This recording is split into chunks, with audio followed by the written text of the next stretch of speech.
नमस्कार, मैं हूं गौरव पाटनकर और स्वागत है आपका हमारे यूट्यूब चैनल मुनि एजुकेशन पर। साइंस क्लास 9th के लिए लेके आ गया हूं लॉज ऑफ मोशन। जैसे कि आप देख पा रहे हैं, लॉज ऑफ मोशन का पार्ट 1 वीडियो है। इसके आगे हमने इसको कई पार्ट्स में डिवाइड किया है ताकि आपको पढ़ने में भी मज़ा आए और हमें पढ़ाने में भी मज़ा आए। तो लॉज ऑफ मोशन ये जो है दुनिया के सामने रखा था सर आइजैक न्यूटन ने। तो उन्हीं की बदौलत, उनके सालों की मेहनत की वजह से हम आज कई मिनटों में या कई घंटों में हम लॉज ऑफ मोशन को समझ सकते हैं। तो सर आइजैक न्यूटन को थोड़ा सा याद भी कर लेते हैं यार, उनकी बहुत सारी मेहनत है। ओके, तो आगे बढ़ते हैं। और आगे बढ़ने से पहले यार एक छोटी सी अपील है कि आप जहाँ भी हो, आप जहाँ भी रहते हो, वहाँ पे प्लीज़ यार एक ट्री प्लांट कर दो। और हमने भी ऐसा इनिशिएटिव रखा है कि हर एक सब्सक्राइबर के लिए हम भी एक ट्री प्लांट करने वाले, तो सब्सक्राइब भी कर दो यार। और अपने दोस्तों को भी शेयर कर देना, उनकी भी थोड़ी सी हेल्प हो जाएगी अगर उन्हें लॉज ऑफ मोशन समझने में थोड़ी दिक्कत जा रही हो। तो हमने कोशिश की है कि लॉज ऑफ मोशन को जितना हो सके उतना आसान बनाया जाए। तो इसी के साथ चलो शुरू करते हैं लॉज ऑफ मोशन पार्ट 1। तो जैसा कि मैंने आपको कहा कि ये पार्ट 1 वीडियो है, तो ये कई पार्ट्स में डिवाइडेड है। तो ये कैसे ये चैप्टर जाने वाला है, कैसे सीक्वेंस होने वाला है, इसके बारे में हम बात करते हैं अभी। तो ये है हमारे वीडियो का पार्ट 1, जिसमें हम लेंगे basics of motion, distance and displacement, speed and velocity. In terms के बारे में मैं ज़्यादा अभी बात नहीं करूंगा क्योंकि इस वीडियो में पूरी आगे उसी के बारे में बात होने वाली है। तो ये जो चैप्टर है बेसिकली हमने 4 पार्ट्स में डिवाइड किया है। तो ये है पार्ट 1 आपका, basics of motion, distance and displacement और स्पीड एंड वेलोसिटी। पार्ट 2 में है acceleration, distance time graphs and velocity time graphs. और फाइनली है equations of motion. We call equations of motion also as kinematical equations. तो नाम पर से यार मतलब पागल मत हो जाना, नाम से ये लग रहा है लेकिन आसान है, जब हम पढ़ेंगे तब। अभी इसका बर्डन मत ले लो, अभी पार्ट 1 है, पार्ट 1 पे फोकस करो, बस समझ लो कि हम इस चैप्टर में लेने क्या वाले हैं। ओके, ये जो है पार्ट 3, गाइस पार्ट 3 थोड़ा सा इंपॉर्टेंट है बिकॉज हर मूवी का जैसे क्लाइमैक्स होता है, पार्ट 3 हमारे इस लॉज ऑफ मोशन का क्लाइमैक्स है, जिसमें हम सारी इंपॉर्टेंट चीजें हमारे सामने आने वाली है। Okay, so part 3 is quite more important than every other part. ऐसा नहीं बोलूंगा कि मैं पार्ट 1 पार्ट 2 इंपॉर्टेंट नहीं है, लेकिन पार्ट 3 जो है वो सब में सुप्रीम इंपॉर्टेंट है। ओके, तो पार्ट 3 हम सीखने वाले हैं यूनिफॉर्म सर्कुलर मोशन, और इन जनरल थोड़ा सा सर्कुलर मोशन के भी बारे में देखेंगे एक्स्ट्राज में, और न्यूटन्स लॉज ऑफ मोशन। ये गाइज इस चैप्टर का मेन टॉपिक है, न्यूटन्स लॉज ऑफ मोशन। इसमें आप 3 चैप्टर्स, 3 जो लॉज है न्यूटन के, Newton's first law of motion, Newton second law of motion और Newton third law of motion, ये हम इस पार्ट में देखने वाले हैं। और बाद में एक बहुत ही आसान सा प्रैक्टिकल सा एक लॉ है, law of conservation of momentum, वो भी हम इसमें देखने वाले हैं। तो पार्ट 3 भी जल्दी आ जाएगा। और part 4 is all about solving examples. हम कुछ एग्जाम्पल्स ट्राई करने की कोशिश करेंगे एंड हम आपको कुछ होमवर्क प्रॉब्लम्स भी देंगे ताकि आप भी समझ सको कि आपको क्या दिक्कत जा रही है। ओके, और अगर आपको कुछ नहीं समझता है तो आप मुझे कमेंट में कुछ क्वेश्चंस पूछ सकते हो। तो चलो जैसा पार्ट 1 शुरू करते हैं। तो पार्ट 1 बेसिक्स ऑफ मोशन। तो जब भी आप मोशन इस वर्ड को सुनते हो तो आपके दिमाग में क्या आता है?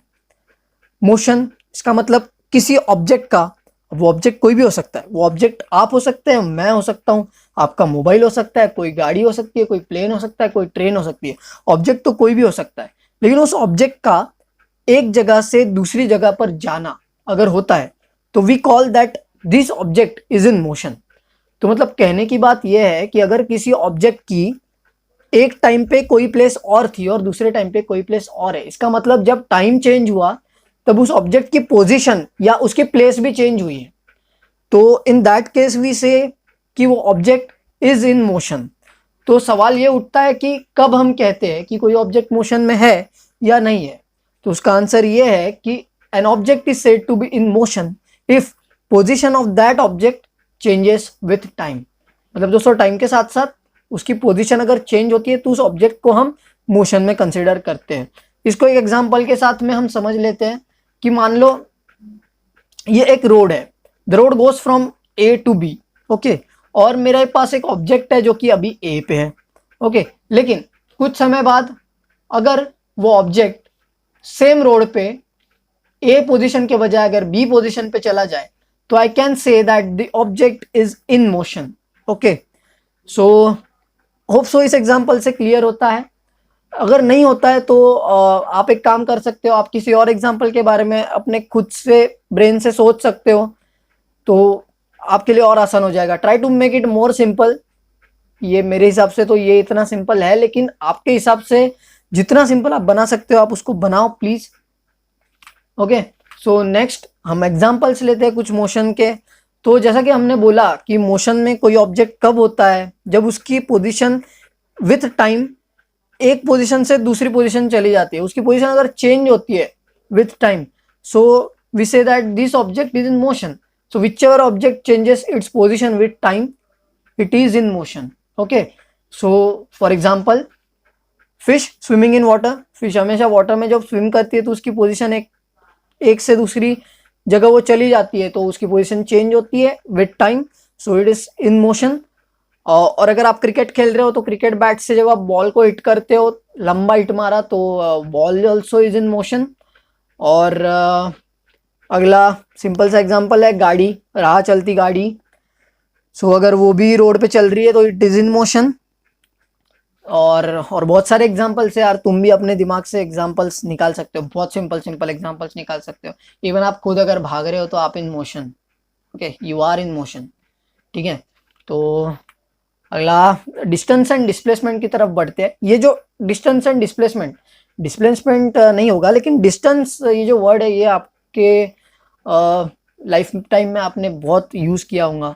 सो डिस्टेंस को अगर फॉर्मली या कह लो इनफॉर्मली भी अगर डिफाइन करना हो तो हम बोल सकते हैं कि डिस्टेंस में be referred as a physical length between two positions. जैसे कि हमने पिछले फिगर में देखा था, एक रोड था और उसकी दो पोजीशंस थी ए और बी। तो ये ए से बी तक के जो लेंथ है उसको आप कह सकते हैं डिस्टेंस। तो जैसा कि ये हमारे पास एक है ए टू बी, ये जो रोड है, तो ए से लेके बी तक के जो लेंथ बनती है it is nothing but the distance from A to B. जैसे कि सपोज आप अगर आपकी सिटी में हो, सपोज आप मुंबई में हो, ओके, और तो मुंबई से लेकर के पूना का डिस्टेंस जो भी है, तो मुंबई को आप पॉइंट ए पकड़ लो और पूना को आप पॉइंट बी पकड़ लो, तो मुंबई और पुणे के बीच जो डिस्टेंस है, तो वो जो लेंथ है it is called distance.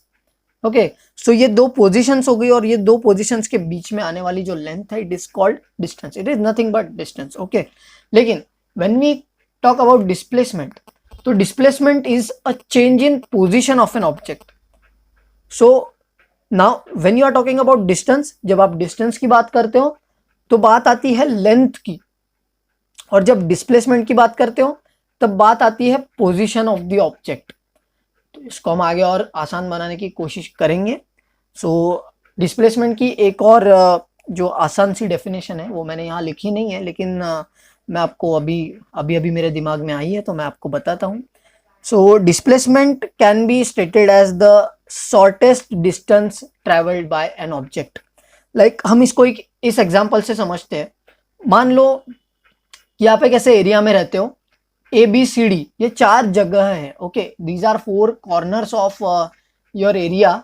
Okay, and आप अभी ए पर हो, ठीक है, you are on A and you certainly want to go to D. Okay, so आपके पास 3 रास्ते हैं। कौन से हैं वो रास्ते? ए से बी पे जाओगे और फिर बाद में डी पे जाओगे, या दूसरा ए से सी पे जाओगे और फिर सी से डी पे जाओगे।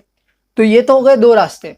अब ये स्क्वायर है दिखने में, तो आप ये भी मान सकते हो कि ए से लेके बी तक जाऊंगा और फिर बी से लेके डी तक जाऊंगा, या फिर ए से लेके सी तक जाऊंगा और फिर सी से लेके डी तक जाऊंगा, तो that distance would be same. Okay, लेकिन मुझे डी तक पहुंचने के लिए तीसरा एक और रास्ता भी है, और दैट रोड इज ए से लेके सीधा डी तक डायगोनल जो निकलता है। Okay, so this must be the shortest road that I am going to travel. So A B D ये डिस्टेंस है, ए सी डी ये भी डिस्टेंस है, लेकिन ए डी ये है displacement. Okay, displacement is nothing but the shortest distance travelled by an object. Okay, so hope so इससे displacement आपको समझ में आ गया होगा। और डिस्टेंस तो है ही, distance is the length between two, ये भी डिस्टेंस ही है, डिस्प्लेसमेंट एक डिस्टेंस ही है, लेकिन वी ऐड इट, वो we add something to it, we make it the shortest distance, like it is the shortest distance, displacement is the shortest distance travelled by an object. So आप object हो, आपको D पे जाना है, आप ए पे खड़े हो अभी फिलहाल, and you want to go to D, so आपके पास 3 रास्ते हैं, लेकिन सबसे छोटा रास्ता जो है it would be a displacement. Okay, so next की तरफ बढ़ते हैं हम। अभी एक छोटी सी असाइनमेंट है, इसके लिए आप थोड़ा सा दिमाग लगा सकते हो, दिमाग लगाओ, एंड करना आपको यह है कि मैं एक सवाल दूंगा और उस सवाल का जवाब आपको देना है, मतलब आपको सोचना है मन ही मन टिल योर सेटिस्फैक्शन, और उसके बाद की स्लाइड में यार हम डिस्कस ही करने वाले हैं इसका सॉल्यूशन। तो लेकिन ऐसा मत करना यार, डायरेक्ट सॉल्यूशन पे मत चले जाना।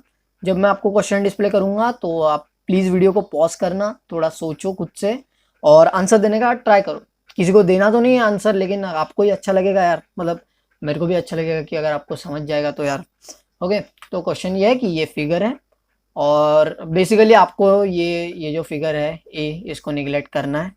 ओके, इसके पर ध्यान नहीं देना है, आपको बी फिगर पे ध्यान देना है। ये जो बड़ी सी 3 घर दिए, ये जो 2 घर है और ये स्कूल है, तो इस पे ध्यान दो। और ये रहा सवाल आपके स्क्रीन पर।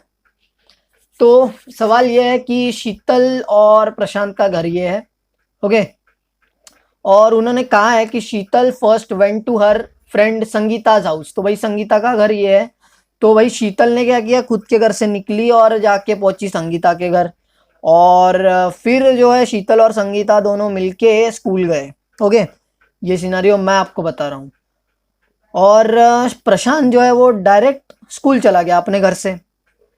तो अगर दोनों भी साथ में निकले थे, शीतल और प्रशांत दोनों अपने घर से साथ में निकले थे, लेकिन शीतल पहले उसके दोस्त के घर चली गई और प्रशांत सीधा स्कूल चला गया। तो सवाल ये है कि अगर दोनों भी एक ही स्पीड से चल रहे हैं, if both of them are walking with the same speed, तो स्कूल पहले कौन पहुंचेगा। और उसमें हम और एक सवाल ऐड कर देते हैं, स्कूल पहले अगर कोई पहुंचेगा, प्रशांत पहुंचेगा या शीतल पहुंचेगी, दोनों में से कोई भी पहुंचेगा, तो वो पहले क्यों पहुंचेगा, we want a reason for that. Okay, तो टेक योर टाइम यार, वीडियो को पॉज कर लो और सोचो इस सवाल के बारे में, और अगली स्लाइड में हम सवाल को डिस्कस ही करने वाले हैं, सवाल का जवाब क्या है। तो सोचो थोड़ा सा।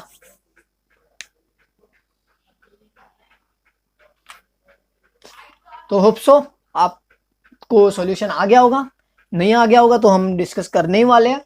मैंने थोड़ा सा बीच में पॉज भी लिया था और आपने भी शायद थोड़ा सा पॉज किया होगा वीडियो को, और थोड़ी ब्रेनस्टॉर्मिंग, थोड़ा सोचा होगा वीडियो पॉज करके कि यार क्या हो सकता है इस आसान से सवाल का जवाब जो हमारे स्क्रीन पर था।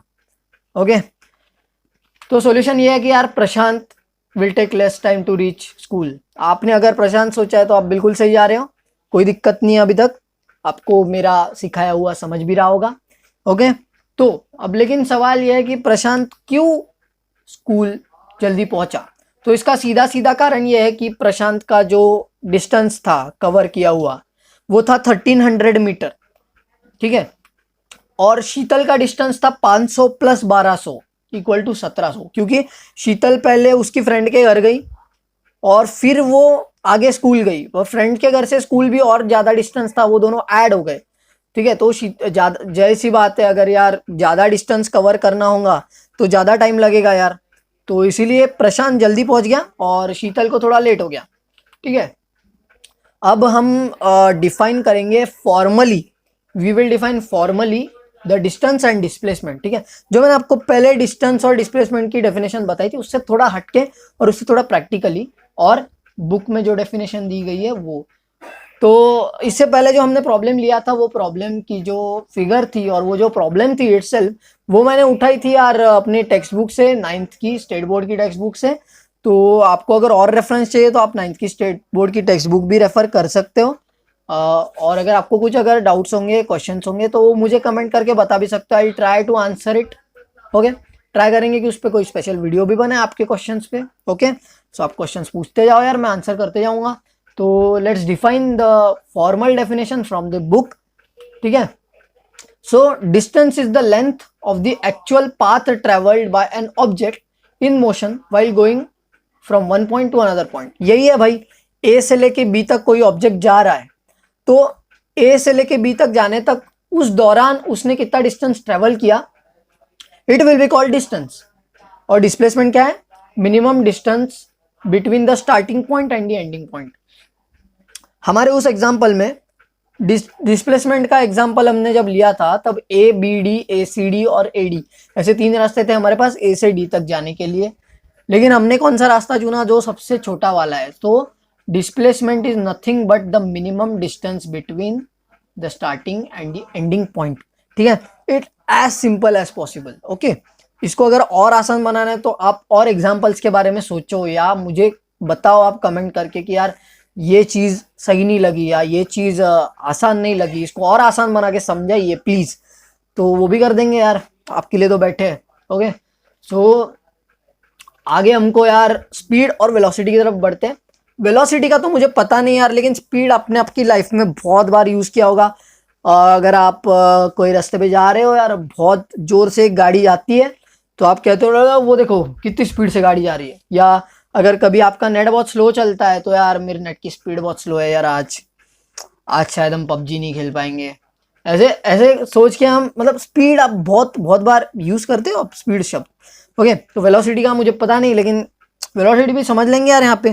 तो देखो स्पीड का डेफिनेशन क्या है?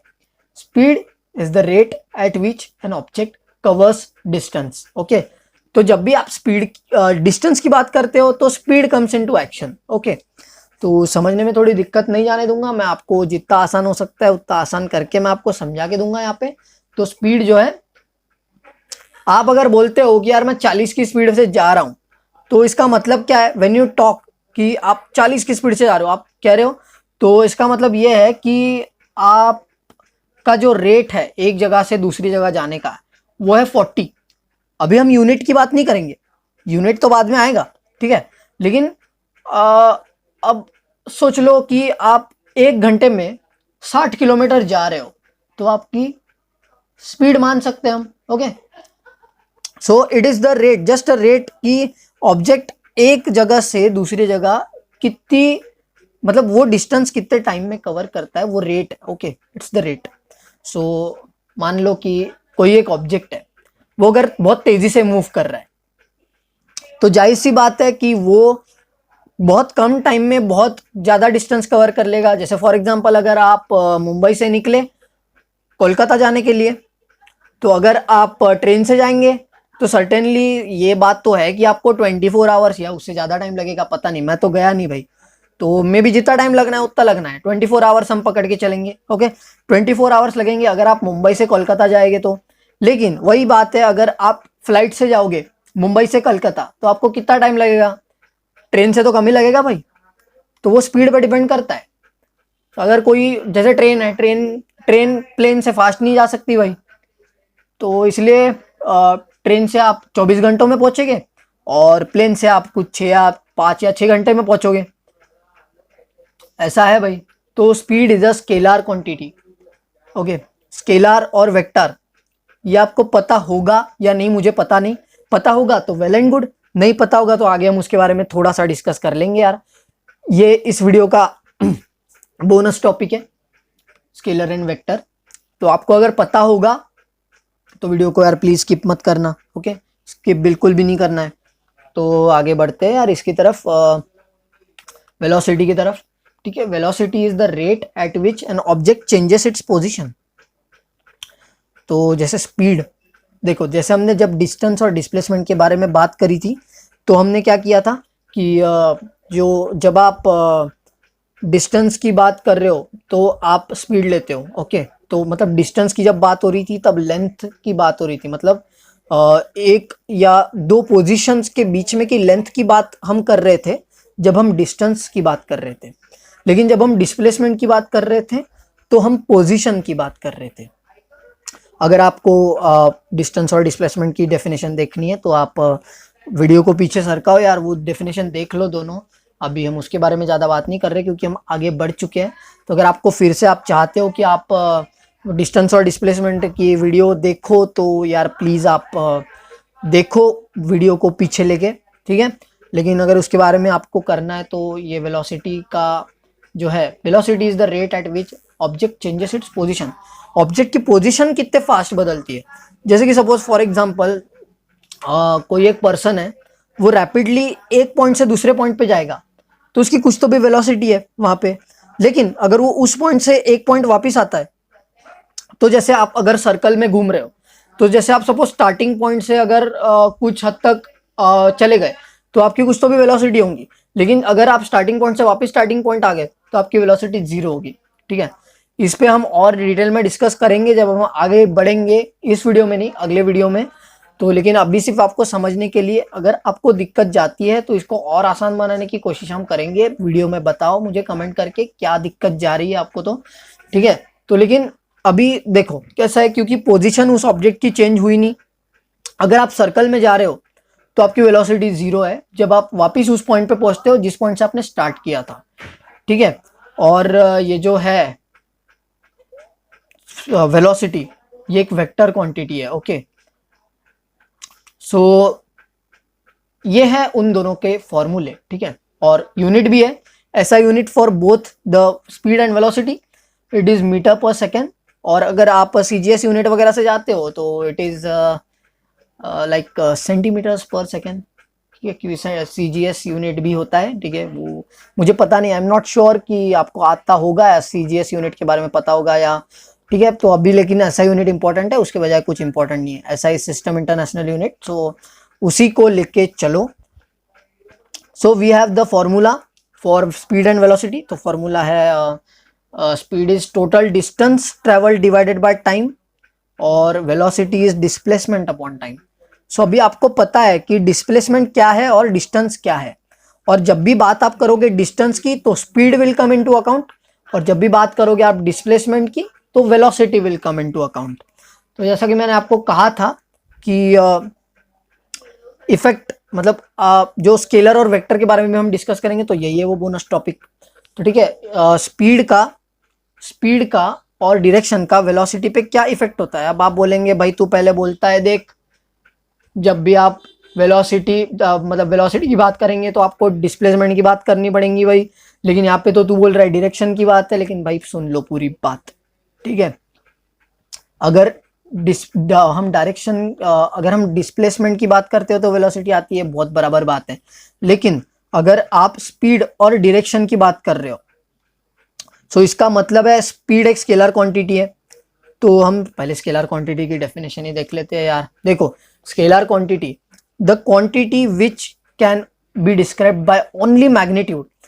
अब इसका एग्जांपल लेके समझते हैं, डेफिनेशन को जाने दो, डेफिनेशन आपको बाद में समझ जाएगी अपने आप जब आप एग्जांपल को समझोगे। तो ये एग्जांपल है भाई, एग्जांपल है टाइम, ठीक है। अब मान लो आप एक एग्जाम लिख रहे हो, ठीक है, और एग्जाम को अभी बाकी है आखिरी मतलब आप बहुत टाइम से एग्जाम लिख रहे हो और एकदम से वो अंदर जो इन्विजिलेटर बैठा होता है उसने बोल दिया भाई एग्जाम को आखिरी आधा घंटा बाकी है।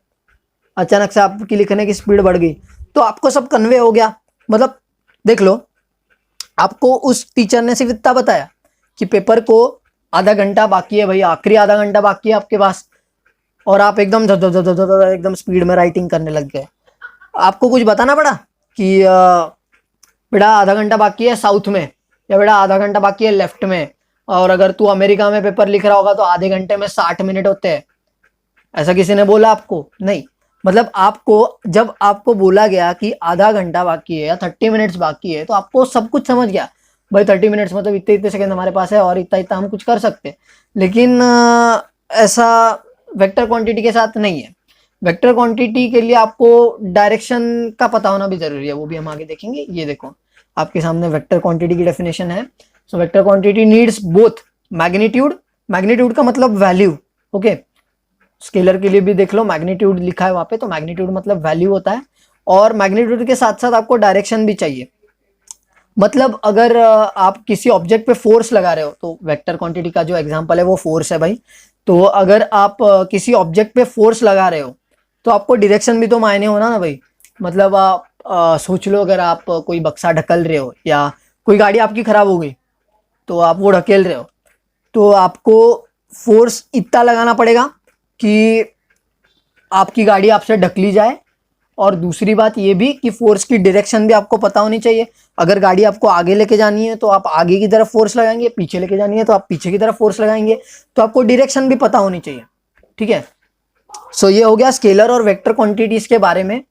तो अगर आपको और इसको सिंपल करना होगा यार, कर सकते हो, you can make it simple, आपका वे ऑफ थिंकिंग है, आप जितना सिंपल करना चाहो उसको कर सकते हो, वो आपके हाथ में है। और अगर वीडियो में कुछ दिक्कत हो रही होंगी तो कमेंट सेक्शन में तो मैं हुई आपके साथ, जो वीडियो बोलोगे आप बना देंगे हम। तो अगर इसमें आपको कोई डिफिकल्टी होंगी तो आप यार पूछो, हक से पूछो। तो हम बात कर रहे थे स्केलर और वेक्टर क्वांटिटीज के बारे में। तो मान लो आप एक रोड पे बाइक ड्राइव कर रहे हो और आप बहुत फास्ट हो, ठीक है, आपकी स्पीड बहुत फास्ट है, अभी मैंने स्पीड यूज किया, देखो स्पीड, ठीक है, आपकी स्पीड बहुत फास्ट है और अचानक से एक टर्न आ जाता है, ओके। सो अगर आपने आपकी स्पीड कंट्रोल नहीं की तो क्या आप अच्छे से टर्न कर पाओगे? कर पाओगे? नहीं कर पाओगे। सो इसीलिए जब भी हम कोई टर्न करते हैं तो हम हमारी स्पीड स्लो कर देते हैं ताकि हम डायरेक्शन चेंज कर पाए। मतलब देखो, डायरेक्शन जब शिफ्ट होती है तो वेलोसिटी पे, अब मैं वेलोसिटी की बात कर रहा हूं, वेलोसिटी पे चेंजेस आते हैं। अब वेलोसिटी पे चेंजेस क्यों? क्योंकि वहां पे डिस्प्लेसमेंट हो रहा है। अब ये थोड़ा सा आपको ट्रिकी लगेगा, लेकिन इसको सीधा सीधा समझ लो, प्रैक्टिकली समझ लो कि आप गाड़ी चला रहे हो, गाड़ी चला रहे हो और टर्न आ गया एक, और टर्न जब आ गया तो आपको स्पीड स्लो करनी ही पड़ेगी, नहीं तो आप सीधा चले जाओगे, बराबर बात है। तो आपको सीधा नहीं जाना है, आपको तो टर्न करना है। तो इसीलिए आपने क्या किया कि स्पीड कम कर दी ताकि आप डायरेक्शन चेंज कर सको। तो स्पीड कम हो गया तो वेलोसिटी पे इफेक्ट आ गया उसका, क्योंकि आपको स्पीड कम करना पड़ा ना। तो इसीलिए उसमें थोड़ा सा ये बात हो जाती है, ठीक है। तो स्पीड कम करेंगे तो ही डायरेक्शन चेंज करेंगे। और अगर इन केस आपने स्पीड कम नहीं की तो सोचो, आप सीधे चले जाओगे, डायरेक्शन चेंज नहीं होगा, ओके। सही बात है कि डायरेक्शन चेंज नहीं होगा, प्रैक्टिकल बात है यार, मतलब सोचने वाली बात है, इस पे कुछ इतना एक्सप्लेनेशन भी नहीं है। तो पार्ट 1 यही खत्म होता है यार। अगर आपको अच्छा लगा, ये मेरा पहला वीडियो था, तो हो सकता है मेरे से कुछ छूट गया होगा या कुछ मैंने गलत सलत भी बोल दिया होगा, पता नहीं। और आगे और भी वीडियोस आएंगी यार, और मैं कोशिश करूंगा कि आपके सारे सवालों के जवाब मैं दे पाऊँ। और बने रहिए मेरे साथ अगले वीडियोस में, अगले पार्ट्स में भी। और तब तक के लिए थैंक यू। और अगर ये वीडियो आपको पसंद आई होंगी तो यार शेयर कर दो, आपके दोस्तों की मदद कर दो। ये एक वीडियो में समझने वाला ये लेसन तो है नहीं, मैं और भी कोशिश करूंगा कि और उसको सिंपल बना पाऊँ और आप तक अच्छे से लेक्चर्स डिलीवर कर पाऊँ। तो मैं भी अपनी तरफ से पूरी कोशिश कर रहा हूँ, उसके लिए थोड़ा सा टाइम भी लग सकता है। तो अगर मेरे से कुछ छूट गया होगा तो कमेंट सेक्शन में मुझे बताओ कि भैया वो समझा दो, ये समझा दो। मैं सब समझा दूंगा, आपको सब समझाने की कोशिश जरूर करूंगा यार। और वीडियो देखने के लिए थैंक यू यार, थैंक यू।